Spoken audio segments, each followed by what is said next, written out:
This is Good Enough for God. I am Dayna. Welcome.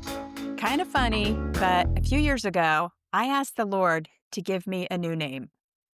Just a name that would be between me and Him, something to make me feel new and special and different, I guess. I guess that's what I wanted. I didn't actually want to be called by a different name.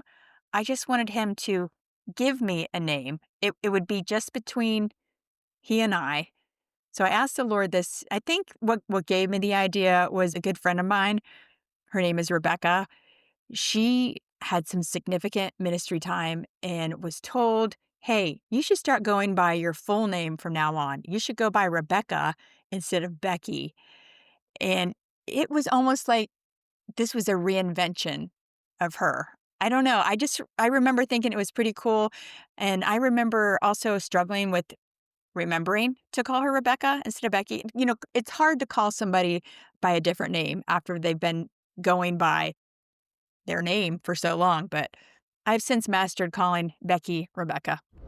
So shortly after asking the Lord to give me a different name, I was at a restaurant in Gatlinburg, Tennessee with my daughter, and we were there for a volleyball tournament and eating with her teammates and their parents. And I forget the name of the place, but it was a restaurant where their thing is to insult all of the customers. Mean, but funny. Actually, kind of rude, yet funny. And maybe not for everyone. You know, you got to be kind of tough to do this. But anyway, the waitress went and made us all paper hats and wrote something on the hats. And we were to wear these hats at the table. I remember my daughter's hat said, "My parents wish I would run away." I'm forgetting everyone else's. Some of what was written was somewhere in between funny and mean. I know one mom's hat alluded to the fact that she was overweight, and another hat was almost obscene. We were all laughing and consoling one another. And my hat, it was different from everyone else's. It simply said, "Can I talk to the manager?" And I'm like, "What?" You know, but the dad sitting across from me at the table thought my hat was hysterical. He was cracking up and was like, "Hey, she's saying you're a Karen. You're a Karen." And it hit me just then. That's my new name. The name I asked the Lord to give me, it is Karen. And I have to admit that I was kind of discouraged about my new name. I mean, I like the name Karen. I like it fine, and I feel it's gotten a very bad rap lately, but, you know, the implied meaning that I was a Karen was a bit of a bummer. I think about it now, I'm like, "Am I really that uptight? Would I ever act like Philly's Karen?" Do you remember Philly's Karen from this past summer? She demanded that a baseball that had been hit into the stands near her be handed over to her because this man he picked up the ball, gave it to his son. It was his son's birthday. They had a moment, and this lady came over and was like, "Give me that ball." My husband, he actually called her Karen Ball Snatcher. I think he saw that on Twitter. So that's kind of what I call her, Karen Ball Snatcher. I don't want to be a Karen Ball Snatcher. You know, I don't want to be like that. I don't want to be that kind of Karen. So when I got home, I looked up the meaning of the name Karen, and thankfully it said that Karen means pure, reflecting innocence, and a loving, pure nature. And I thought, okay, that sounds good. Karen is fine. It's a fine name, but I'm still going by Dayna, which means God is my judge. And it's kind of funny that that's what my name means, but it's also not funny because that has been my struggle. I mean, to feel as though I'm constantly being judged by God or that I'm messing up all the time or that I'm disappointing Him. You know, maybe I'm not messing up so much after all because He's calling me Karen. He sees me differently than I see myself. He sees me as Karen. You know, I would like to see myself the way God sees me. I mean, wouldn't we all? And that brings me to another thing I've kind of pondered. Why are the names always being changed in the Bible? Well, not always, but, you know, a lot of them. Like Abraham, the father of Israel, he was formerly known as Abram, and Abram's wife, Sarai, became known as Sarah. And then Jacob, he became Israel. And Jesus, he started calling Simon Peter, and Saul became known as Paul. The Apostle Paul. So there are a lot of other name changes in the Bible too, but they're not all for the same reasons. Daniel and his buddies in the book of Daniel, Hananiah, Mishael, and Azariah, they were all Hebrews from Judah. They were given Babylonian names after they were taken into captivity in Babylon.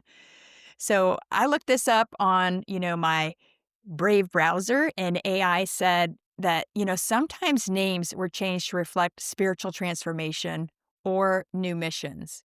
Now, the name changes often marked a significant point in a person's life, reflecting a new destiny or a divine calling.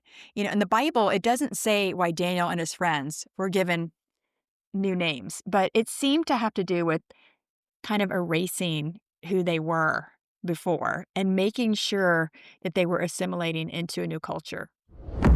Some of the biggest names changed, or unchanged from the Bible were people that God took and used and transformed.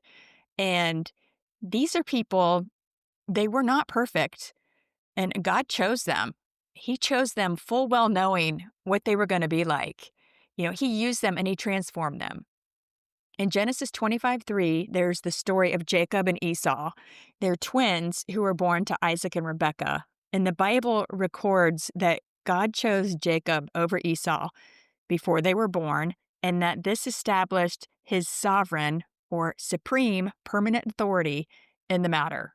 So God's like, I'm choosing you, Jacob. It's established, it's done, end of story. So this choice is clearly expressed in Genesis 25:23, where God says to Rebekah, "Two nations are in your womb, and two peoples from within you will be separated. One people will be stronger than the other, and the older will serve the younger." If you think about it, God is saying here that his decision was based on his purpose, not on any actions or any of the merits of Jacob and Esau. Jacob, he was a deceiver, a trickster. Like, he was a liar. He stole his brother's birthright. He lied to his dad Isaac when he pretended to be Esau, and he took Esau's blessing. He deceived his uncle Laban when he decided to skip town with Laban's daughters, who were also, by the way, Jacob's wives, and all of Laban's grandchildren, Jacob's children, and also some possessions. He didn't tell Laban he was leaving. He just took off. You can read all about this in Genesis. So God chose Jacob. He chose him even before he was born. And the Bible emphasizes that God's choice was not by works, but by him who calls. That's in Romans 9:11 and 12. Jacob's flaws were acknowledged, but God used even his imperfect actions to fulfill his divine plan. And I think that's something to think about. Even though Jacob, he had his flaws, he was a deceiver, he was a liar. God knew that. He knew he was going to be like that, but he used him. He used Jacob's imperfect actions to fulfill his divine plan. And this just shows that God has the ability to work through human imperfection, that we may not really actually be good enough, but we are good enough for God. Jacob's name was later changed by God to Israel, and this happened after Jacob wrestled with a mysterious man who was thought to be a manifestation of God. And Israel means God strives, or one who struggles with God, and the name was given to Jacob to reflect that a spiritual transformation had taken place in Jacob, and he had a new identity as the father of the 12 tribes of Israel. The 12 tribes are Jacob's 12 sons. So I have another story about wanting a name change, and this goes back to third grade when my class began going to different classrooms for, different subjects. We had our homeroom teacher, but now we were going to leave our homeroom and go to a new room for English. I remember leaving Mrs. Ravel's class, going to Mrs. Elliott's for the first time, and it was in Mrs. Elliott's class that she asked if anyone had another name that they preferred to go by. So I, of course, raised my hand, and I said, yeah, I'd like to be called Donna. And everybody's like, what? Donna? What? So, there was this older girl on my street named Donna that I looked up to. So naturally, I wanted to assume her name. I wanted to be like Donna. Long story short, nobody ever called me Donna.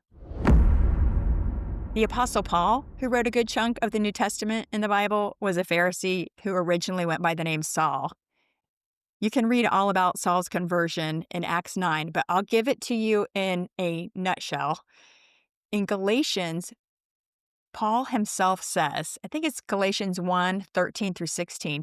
He says, you know what I was like when I followed the Jewish religion, how I violently persecuted the Christians.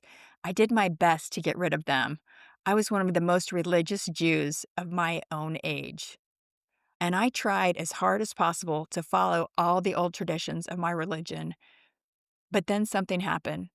For it pleased God in his kindness to choose me and call me even before I was born. What undeserved mercy.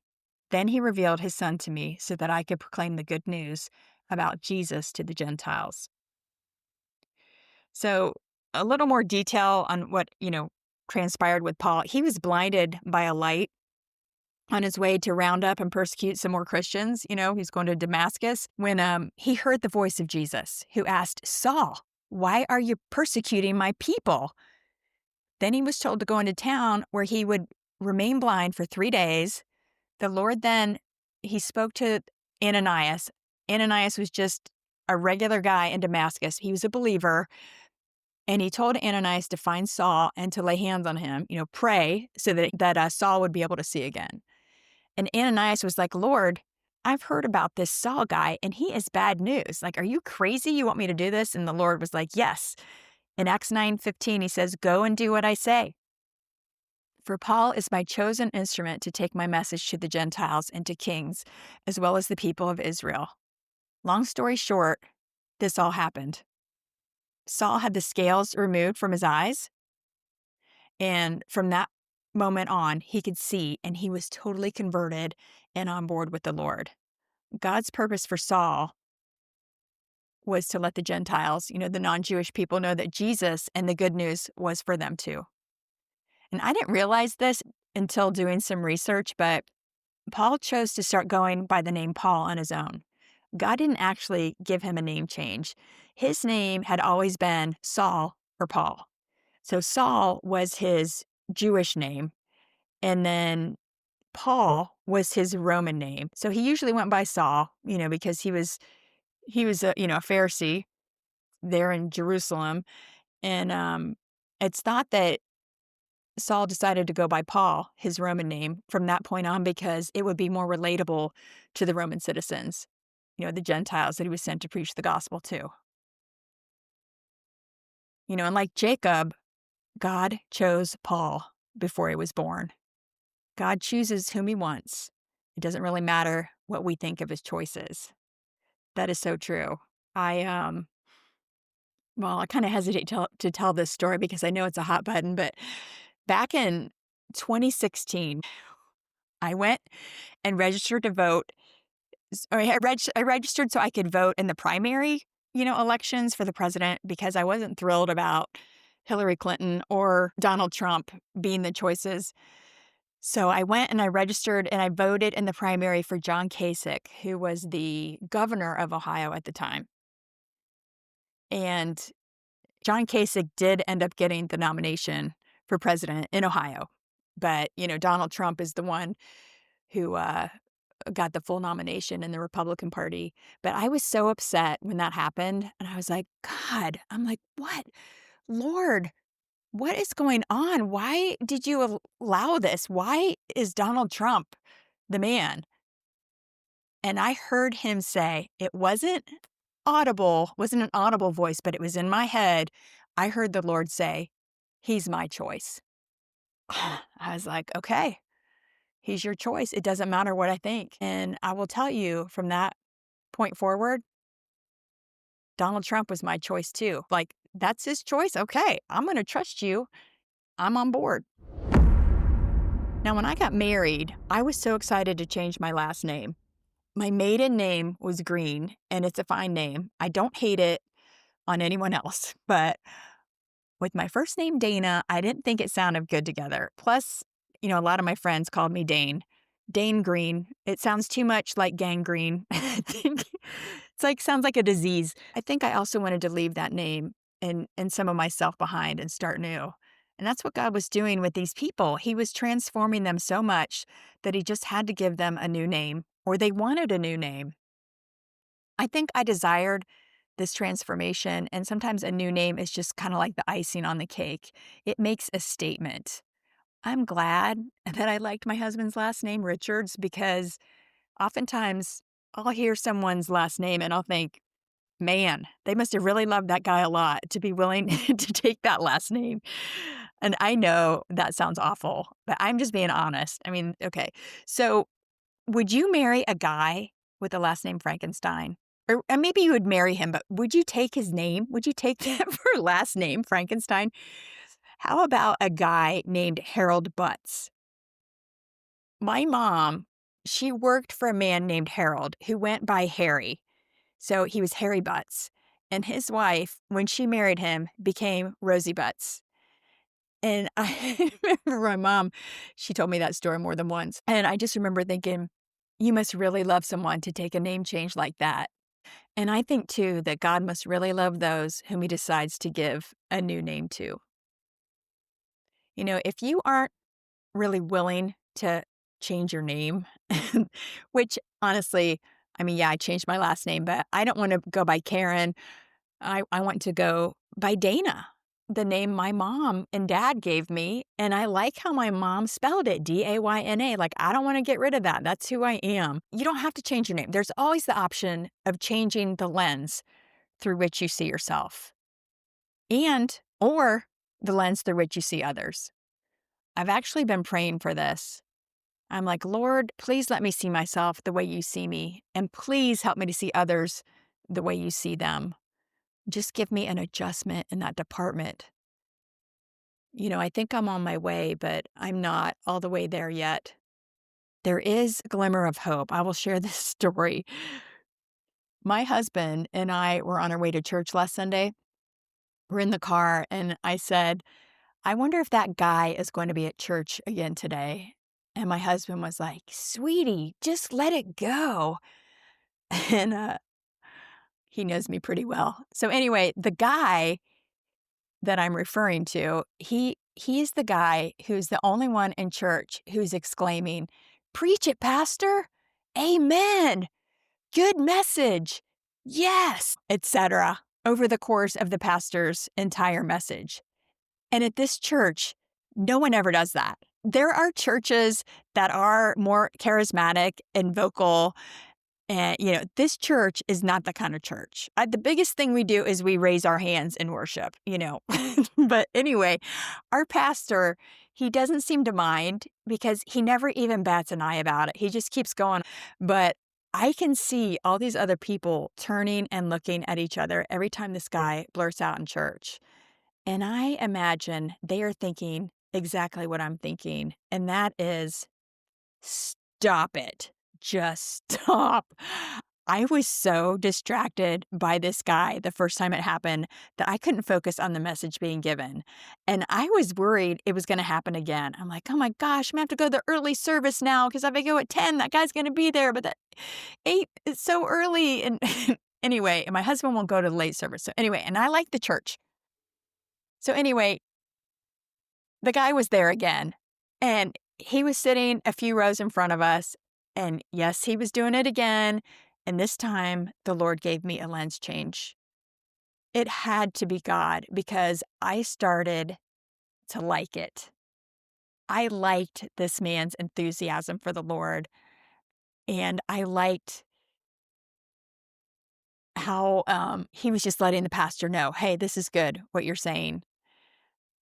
And I have to imagine, I bet, you know, the pastor probably likes it too. If I were him and I was up there talking on my own and everybody's quiet and you have somebody who's acknowledging you and encouraging you and saying, yes, preach it. What you're saying is good. It's very encouraging. So right then and there, it was finished. I decided I was going to like it, and I did. I liked it. That man, I find him endearing now. I am going to like it the next time I go. I'm always going to like it. You know, come to think of it, a lens change is just as good as a name change. Honestly, I'll take either one. That's all I have for this time. I want to thank you for joining me on this episode. If you like what you hear, please click subscribe on the platform where you are listening. And until next time, remember that God is good and you are good enough for God.